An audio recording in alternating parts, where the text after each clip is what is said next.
Te salut! Știu că nu eu ar trebui să apar în acest moment pe acest filmuleț, dar dacă ai o sumă de bani economisiți și vrei să-i investești în mod inteligent, să-i pui să lucreze pentru tine, te invit să mai rămâi cu mine câteva secunde. Ești tot aici? Ok, evident, dacă în continuare mă vezi, înseamnă că ești aici. Numele meu este Laurent Soares Sas, sunt trainer, speaker, antreprenor. În acest moment dețin și conduc 5 firme și viața mea a trecut prin câteva etape din punct de vedere financiar. A fost prima etapă de supraviețuire. Știi, acele luni în care la sfârșitul lunii vin banii și plătești impozitele, taxele sau dacă ești salariat, toate cheltuielile și practic nu rămâi cu nimic. A fost mulți ani din viața mea în care am fost în această perioadă de supraviețuire. După aceea, învățând lucruri și dezvoltându-mă, am început să câștig mai mult, să deschid afaceri și să trec la următoarea etapă, care a fost etapa de siguranță. Pentru mine siguranță însemna să nu mă preocup cu banii, să pot să cumpăr ceea ce îmi doresc, să nu mă gândesc avem bani pentru asta sau nu avem bani pentru asta. Ba mai mult, pentru mine siguranța din punct de vedere financiar însemna că astăzi, dacă mă opresc din muncă, cel puțin 2 ani de zile, să pot să trăiesc fără să trebuiască să muncesc, la același nivel de trai pe care l-am în acest moment. Să pot să plătesc mașina pe care o conduc, apartamentul în care locuiesc, să mă duc la restaurante cum obișnuiesc să merg în concedii 2 luni pe an, așa cum obișnuiesc să merg, și vreau să pun bani deoparte ca 2 ani de zile să nu mă preocup cu acest lucru. E bine, în momentul în care am trecut de această etapă, a venit următoarea etapă în care am zis ok, acum am bani puși deoparte, am siguranță, am stabilitate. Care e următorul pas? Și evident următorul pas era partea de a pune banii să lucreze pentru tine, investiții. Numai că în momentul în care m-am trezit cu această provocare în viața mea, am pus întrebarea, bun, și în ce o să investesc? Și am învățat o lecție foarte importantă legată de bani. Muncești foarte mult să câștigi banii, dar foarte ușor poți să-i pierzi dacă investești unde nu trebuie sau în cine nu trebuie. Ei bine, din acest motiv am început să studiez un pic ce înseamnă investiții, în ce investești, și am fost la cursuri, am vorbit cu milionari care investesc sume colosale de bani, am învățat despre investiții imobiliare, investiții în bursă, investiții în metale prețioase și multe alte opțiuni care există pe piață. Dar când Brian Tracy a fost în România anul trecut, l-am întrebat și pe el, uite Brian, ai multă experiență, evident mult mai multă decât mine, în ce să investesc? Care crezi că este cea mai bună investiție? Și Brian mi-a spus un lucru foarte interesant atunci. Laurent, ai grijă de banii tăi. Nu lăsa banii tăi pe mână nimănui.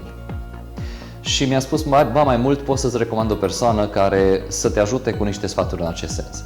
Și mi l-a recomandat pe Robert Rollig. Robert este un specialist în investiții financiare din Slovenia. Pe vremea respectivă, habar n-aveam, nici nu știam cine e Robert Rollig, nu auzisem niciodată, dar am început să studiez, am intrat în legătură cu Robert Rollig și am pus câteva întrebări despre investiții imobiliare și de alte feluri. Și Robert mi-a spus, uite, am trecut prin aceeași provocare prin care treci tu în acest moment, am avut o sumă de bani, am lăsat brokerilor să se ocupe să facă și mai mulți bani și am pierdut tot. Și de atunci mi-am propus să învăț tot ce pot despre investiții.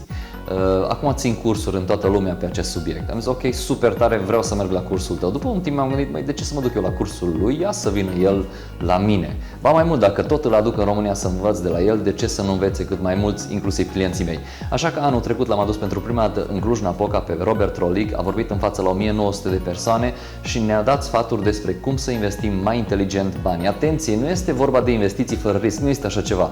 Orice investiție, mică sau mare, nu contează suma, există un risc în spate, însă Robert, cu informațiile lui, ne-a învățat cum să reducem riscul respectiv să fie cât mai mic. Risc o să fie întotdeauna. Ba mai mult, la cursul lui spunea la un moment dat, în momentul în care investești, joacă-te cu suma de care nu ai nevoie. Dacă îi pierzi, ok, ai învățat o lecție, dar nu te juca cu banii de care ai nevoie, nu cu salariul tău, cu banii extra. La acest curs am învățat și care sunt pașii normali în investiții. Sunt oameni care au un pic de bani și gata, bursă. Nu e corect, sunt alți pași înainte pe care trebuie să-i faci înainte să intri pe bursă și multe alte informații despre cum să am grijă de banii mei, în ce să investesc în așa fel încât riscul să fie cât mai mic. Vestea bună este că îl aduc din nou pe Robert în România. Anul trecut l-am adus în Cluj, anul acesta vrem să-l aducem în București, așa că dacă, din nou, ai economisit bani, ești în faza aceea în care ai câștigat binișor și ai pus bani deoparte până în acest moment pentru a economisi și vrei să investești, vrei să-i pui să lucreze pentru tine, acest seminar poate să fie foarte, foarte util pentru viața ta și pentru banii tăi. Este un seminar gratuit. De ce este gratuit? Dintr-un simplu motiv, pentru că este un demo. Practic, Robert îți dă informații valoroase în 4 ore, dar îți prezintă la sfârșit și alte programe pe care le are. Tu, dacă o să consideri că ceea ce ai primit acolo gratuit este valoros și ceea ce urmează o să te ajute și mai mult, poți să cumperi produsele respective sau programele respective, dar cel puțin 4 ore o să primești informații foarte bune. De asta este gratuit, ca să vezi prima dată, e un fel de demonstrație gratuită, să guști, dacă îți place o să mai vrei, dacă nu, super tare, ai câștigat informații în 4 ore, a fost un timp bine investit și în acest fel nu pierde nimeni. Așa că te invit pe 20 octombrie în București, la Crystal Palace Ballroom, să participi la această conferință cu Robert Rolic despre investiții financiare. Cu siguranță banii tăi o să-ți mulțumească.